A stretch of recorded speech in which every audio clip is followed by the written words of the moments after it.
So one more thing about the chamber. So the chamber is, I believe, one of, if not the cornerstone in trying to rebrand the area for the 15,000th time. And the thing that they came up with, is that true? The chamber is one of the aspects in that, They, from that perspective? along with a lot of other stakeholders, kind of led the Got it. charge to start the conversation and Got it. yep.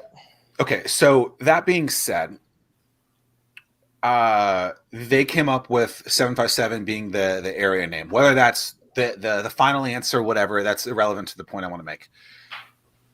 Now, there's still the Hampton Roads Chamber, though.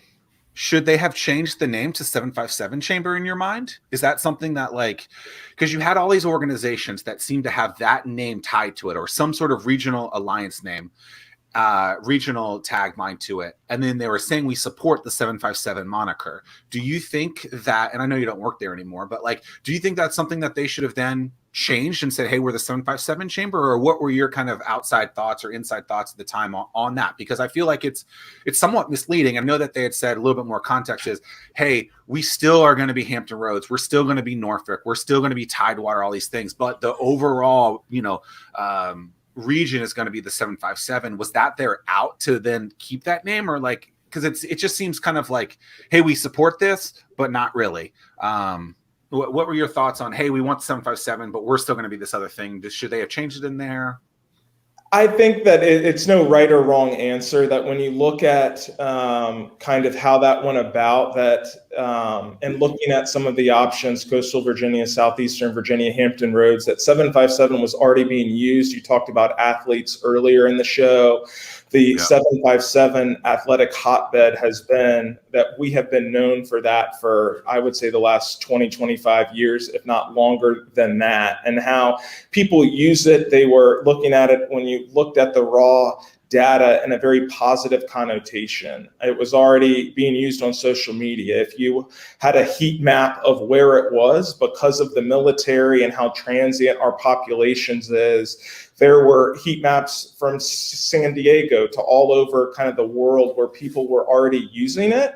And it was almost neutral. So you could create your own slate and get everybody behind this pride building campaign and kind of turn 757 into their own. So I think, speaking to your point from earlier, that the vision was never to change Hampton Roads or Virginia Beach or anything like that, but to offer it kind of like Hampton Roads, a 757 community, or Virginia Beach or Oceana, happy to be a part of the 757 team there, and to let kind of organizations and the private sector run with it and incorporate it in their marketing material, however made sense to them. It was unfortunate with COVID and everything. I think some of the marketing plans and things that they had were obviously paused, but I'm told that that's going to get revamped here very soon. So I think that there's a lot of misconceptions on kind of what that means. And I'm still hearing it's just an area code, and it's so much more than an area code. So I want to put that to rest. While yes, it is used in our area code, the meaning and kind of the intentionality and why it was chosen is so much more. It's almost unfortunate that it also is our area code. If we were 312, and I'm just throwing out a number, it would almost, I think, be easier to kind of communicate the vision behind that. And you're dealing with such a polarizing topic. You have a group of folks that feel very strongly that Hampton Roads is still it.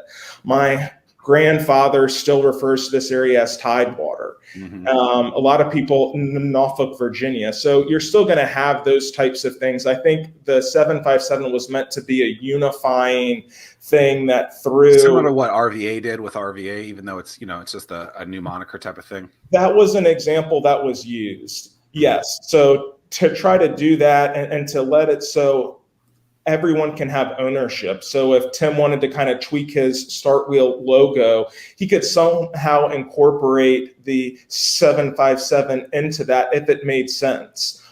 Certainly not expected, but to have that option to be able to do that was. So is that something that you think that a lot of people are trying to get behind, is to incorporate 757 into stuff? And that's the vision from the way that you saw it? Because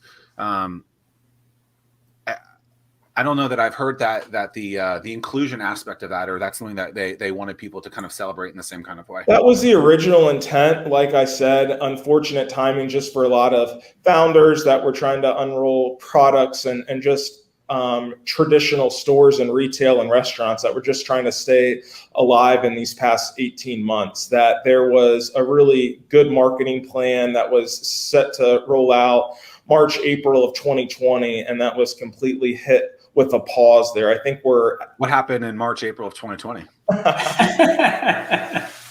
If you're watching this 10 years, if you're watching this 10 years from now, you might not know.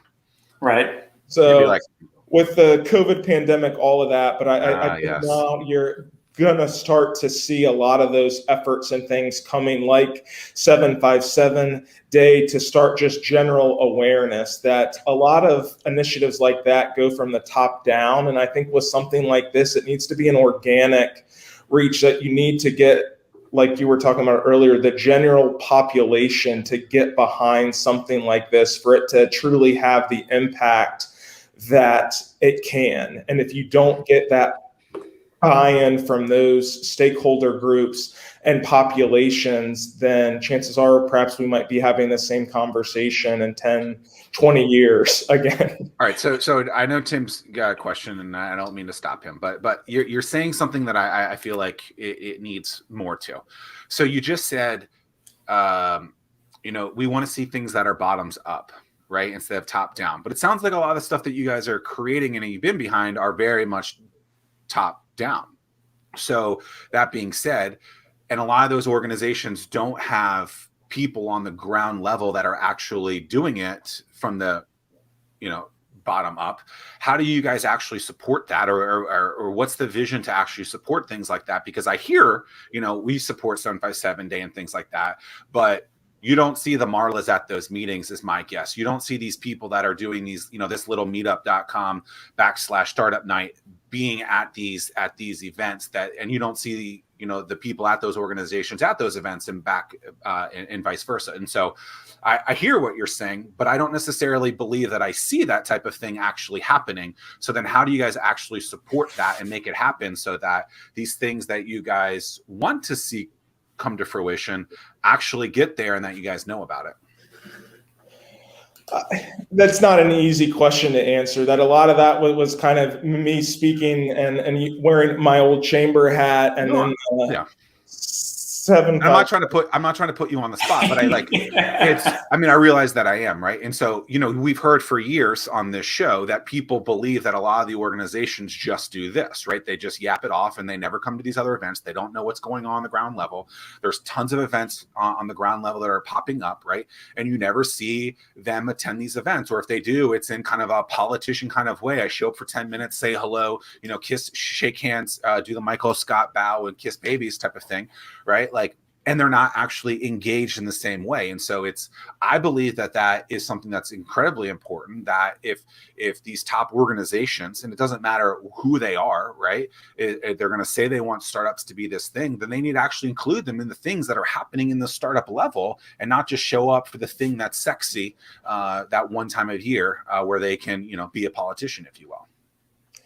No, you're exactly right. I mean, like I talked about earlier, it's a process that certainly we've made strides, but there's significant room for improvement. Just like with any organization, it's a resource constraint issue. And at the end of the day, you have to do and sort of allocate the work that you're doing on what's going to directly impact the mission that you have at hand. And while certainly for no lack of effort and trying on my part and all of our parts, it's just impossible to be at all things all at the same time while still being tasked with kind of doing what your roles and responsibilities are within the organizations and companies that you work for there. That was more just kind of a general observation, and that I was a part of some of the young professional groups and outreach and things that they did there. And I mean, this is an interconnected, super complex issue. And I think that that's probably obviously one of the reasons why that there's no clear path here, and why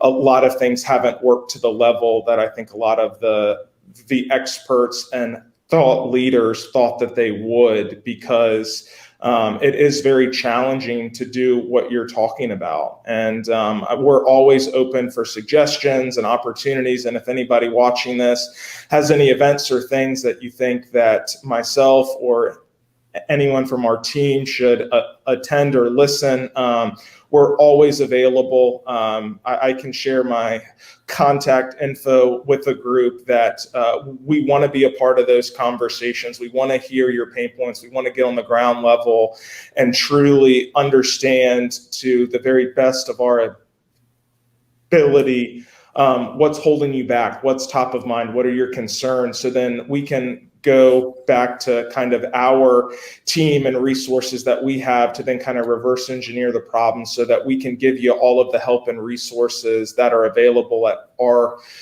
disposal, so that we are capturing your community and the populations that you're speaking of.